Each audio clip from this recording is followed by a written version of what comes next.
Bacteria, okay. Lactobacteria. Lacto acid బ్యాక్టీరియాని ఆ! ఇది తయారు చేస్తామండి. ఇది ఓకే. ఈ భూమికి బాగా లూజ్ వచ్చేస్తే భూమికి బాగా బలం వస్తుంది అనమాట. ఇది ఎలా వాడే విధానం అండి? ఇది లిక్విడ్ దీనికి వాడుకోవచ్చు. జింజ తయారు చేస్తారు సార్. దీన్ని నాటుసారా టైప్ ఇవన్నీ కూడా అది టైప్ మంచి స్మెల్, బట్ అది ఒక ఘాటు స్మెల్ వస్తుంది. ఇది బియ్యాన్ని నీళ్ళని కడిగు అంటాం కదా, బియ్యం కడిగి నీళ్ళని ఎసరు నీళ్ళు బియ్యం ముందుగా నానబెట్టి వచ్చినట్టు నీళ్ళని బాగా పిసికేసి తీసుకున్న తర్వాత ఒక 3 రోజులు 2 రోజులు ఉంచిన తర్వాత పులిసిపోద్ది. అవును.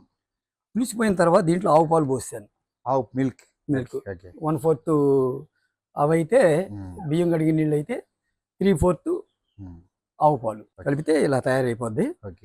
తర్వాత ఎక్కువ రోజులు నిల్వ ఉండాలంటే ఒక 1 రోజుల్లో తయారైపోద్ది. ఎక్కువ రోజులు అంటే కొంచెం బెల్లం కలపాలి. ఇప్పుడు ఒక 6 నెలల వరకు ఇది వాడుకోవచ్చు అనమాట. ఇది ఎలా వాడతారండి మొక్కల మీద? ఇది భూమికి ఇచ్చుకుంటే భూమి లూజ్ వచ్చేస్తుంది. భూమికి ఇచ్చుకుంటే భూమి లూజ్ వచ్చేస్తుంది.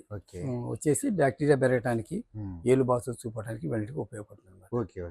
దీని కూడా డ్రిప్ సిస్టమ్ ద్వారా ఇస్తారా? డ్రిప్ ద్వారా ఇచ్చుకోవచ్చు, భూమికి ఇచ్చుకోవచ్చు, పైన స్ప్రే చేసుకోవచ్చు. ఇది ఎలా ఉంటుందండి మామూలుగా? అంటే ఒక 1 లీటర్కి వచ్చేసి క్వాంటిటీ ఎంత కలపాలి? అన్ని కూడా 2 ml అండి. 2 ml ఫర్ లీటర్కి వచ్చేసి 2 ml. దీన్ని దక్షిణ కొరియా చౌవన్ క్యూ అని చెప్పేసి ఆయన తయారు చేసినటువంటి అన్నమాట ఫార్ములా ఇది. అవి OHN వాళ్ళు చేసిన ఫార్ములా అన్నమాట. ఓకే.